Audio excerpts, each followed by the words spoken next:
Après 2 ans passés en Ligue 2, le Stade Malherbe de Caen retrouve l'élite cette saison-là en alternant le bon, 2 victoires à l'extérieur, et le moins bon, 3 défaites dont 2 à Dornano. Ce match à Toulouse va offrir un scénario difficile à oublier aux partenaires de Lénine-Angis.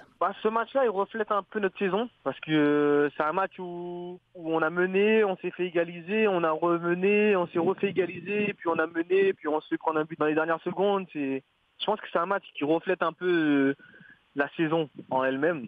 Et je pense qu'il nous a servi de leçon quand même. Même si après, on a passé quand même quelques moments difficiles, quelques tempêtes, mais je pense que ce match-là nous a bien servi. Caen va frapper en premier. Ils repartent en contre maintenant avec Hervé Basile, bien joué sur le côté gauche qui est passé. Basile là, qui est un petit peu seul mais qui conserve la balle. Basile qui centre au deuxième poteau. Va y avoir peut-être du Hamel. Oh, la sortie du gardien, c'est pas terminé. Bien joué ça, et le but, oui, le but Canet à l'instant. Marqué extraordinaire, Florian Raspantino. Mais rapidement se faire rejoindre une première fois. Et nous jouons la 20e minute après ce splendide but de Raspantino à la 7e minute. Finalement, il y a un pénalty qui arrive pour les joueurs de Toulouse. C'est parti, Ben Yedder qui frappe et qui marque.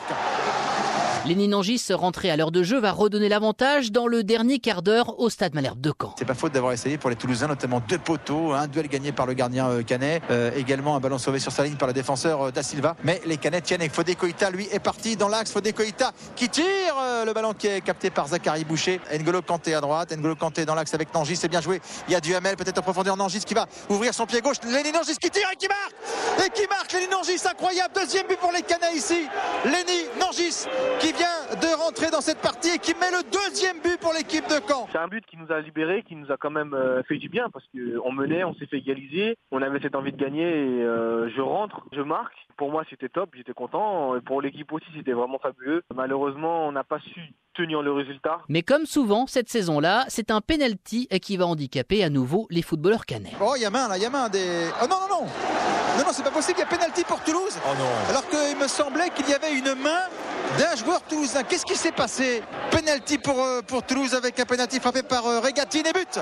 L'égalisation pour les joueurs de Toulouse. Et ben voilà, deuxième pénalty pour les joueurs de Toulouse. Décidément, les Canets prennent énormément de pénalty. Il me semble que cette année-là, on avait eu le record des pénaltys concédés, je crois. Sur la saison 2014-2015, Caen concédera en tout 18 pénaltys, dont 15 transformés, ce qui n'empêche pas les Normands de croire quelques instants, à l'image de Jean-Pierre Blimaud, aux commentaires, qu'ils vont remporter le match. 2 buts partout entre les deux équipes. Et là, un coup franc extrêmement bien placé pour les joueurs canets. Jean Calvé, qui est un des tireurs de coups francs attitrés de cette équipe, va peut-être frapper du pied droit.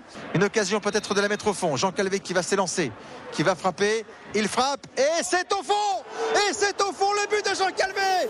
Incroyable. Jean Calvé qui met le 3e but. Canet le banc qui explose. Le Stade Malherbe va peut-être s'imposer dans ce match exceptionnel ici à Toulouse. C'est incroyable dans la mesure où en première mi-temps, on ne donnait pas cher de la peau des Canets. C'est pas terminé encore avec peut-être l'égalisation toulousaine. Oh là là, l'égalisation. L'égalisation toulousaine sur un long ballon côté droit. Ninkov, je crois, qui est allé lober le gardien Rémi Vercoutre. Au coup de sifflet final, la question est de savoir si Caen a pris 1 point ou en a perdu 2. Les Canets connaîtront de toute façon une première partie de saison difficile en atteignant la trêve avec seulement 15 points. Ce match face à Toulouse contribuera à former les joueurs du Stade Malherbe de Caen aux joutes de la Ligue 1.